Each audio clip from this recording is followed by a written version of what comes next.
Debemos de reconocer que cuando vivimos conectados constantemente al estudio bíblico, en cierto modo vivimos un paso más adelante que las demás personas.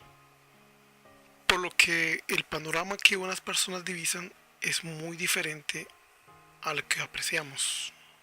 Se vive en un ambiente completamente distinto. A eso nos referimos.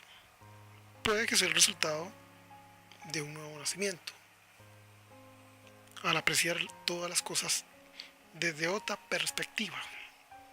Como siempre repetimos, lo que otros no ven, nosotros lo apreciamos con tanta claridad que nos sorprende el mundo en que estamos viendo hoy día, las costumbres y tradiciones que se han aplicado, la manera de pensar, de dónde proceden y cuál es su verdadero origen, que le da más valor a ciertos libros deuterocanónicos o apócrifos, un valor más alto, una influencia más fuerte que la misma Biblia.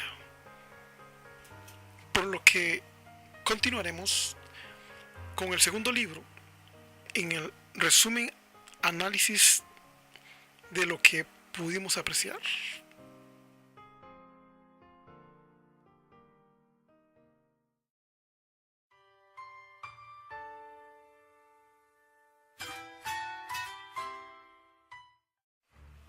Los que tratan de defender esa segunda obra de literatura deuterocanónica al querer compararlo con el libro de Esther, pues nos da la impresión que ni siquiera le llega a las rodillas.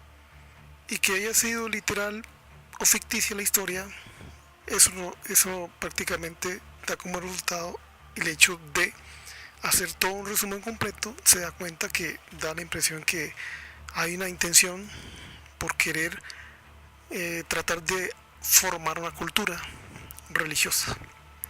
Hay ciertos términos en los cuales dan a entender de que cuál es su origen y eventualmente todas las religiones lo utilizan, y indudablemente el verdadero origen es católico, no es protestante.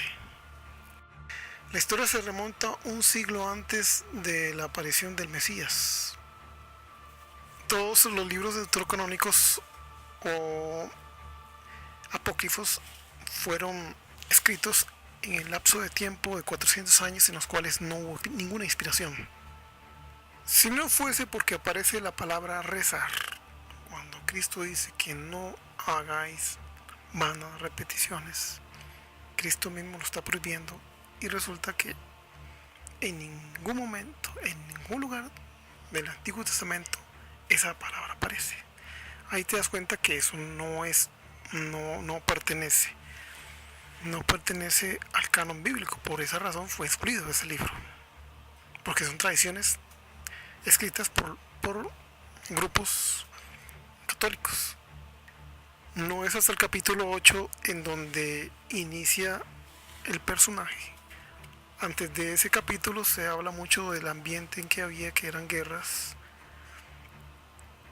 y conflictos armados, sitios y hambrunas, producto de las mismas confrontaciones. Sorprende el rechazo de la protagonista a los días de celebración al cuarto mandamiento. Judith se coloca como una intercesora al hacer una oración tipo como la de Daniel, donde intercede por su pueblo. Hace parecer que es una profetisa, al igual que Elías o Eliseo que tenían su sierva.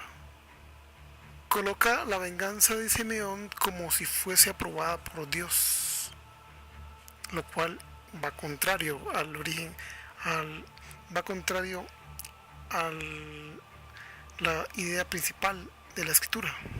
Tanto el libro de Tobías como el libro de Judith se conoce el origen de la forma de vida moldada y fundamentada en tradiciones, creencias, mitos y supersticiones tomadas de esos libros. La comparación que se hace de Judith es muy semejante a Dalila, a Salomé o bien a Babilonia.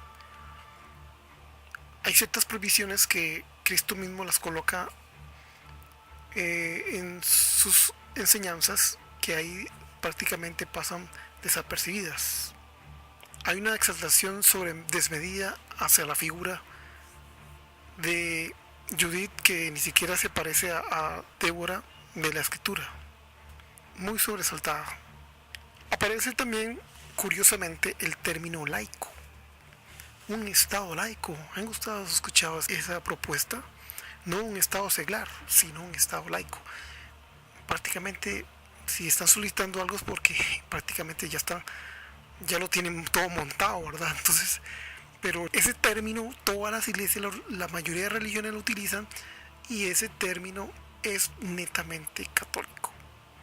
Después hay ciertas palabras que nos hacen mucha gracia, como decir que alguien tuvo un presentimiento, o ni un perro. Son términos que se usan, prácticamente es el lenguaje de la sociedad. Después coloca un lugar para orar, un barranco, imagínense. Después habla de un tipo de purificación, pero no se sabe de qué. Y hay ciertas insinuaciones a ciertas prácticas que solo se veían dentro de palacios reales. Tenemos que ver que la influencia es tan poderosa que ha moldado la vida, adaptando las costumbres aún más fuertes que las mismas escrituras. Por lo que si nosotros con las escrituras o con la palabra de Dios somos estrictamente críticos, nada más figúrese con esos libros apócrifos. Estos no presentan ninguna coordinación con la palabra de Dios, y curiosamente, escuchen bien, nos amonestan en ciertos ámbitos, en ciertos escritos, que la crítica respecto a todo esto mina o resta fe a las creencias cristianas. Pero resulta que ellos lo que están diciendo es que no desean ser cuestionados, que no investiguemos así como hacían los bereanos del tiempo de Hechos de los Apóstoles. Luego de la oración de Judith aparece como un canto de Judith. Sorprende que se anulan los sacrificios y los holocaustos, mencionándoles como poca cosa, cuando en otro lado no se anula, sino que dice, sino más que se suscitó misericordia más que, pero no está diciendo que se anula. Después hace resaltar un punto que tenemos bastante, ya sabemos por dónde va el asunto. Hablan sobre un día de juicio y hace la referencia al fuego eterno y al gusano eterno. Imagínense nada más, ¿verdad? En la interpretación literal que este libro ni siquiera se puede dar una interpretación simbólica, sino que lo están colocando todo completamente literal. Después habla de un tipo de celibato después de la viudez de Judith.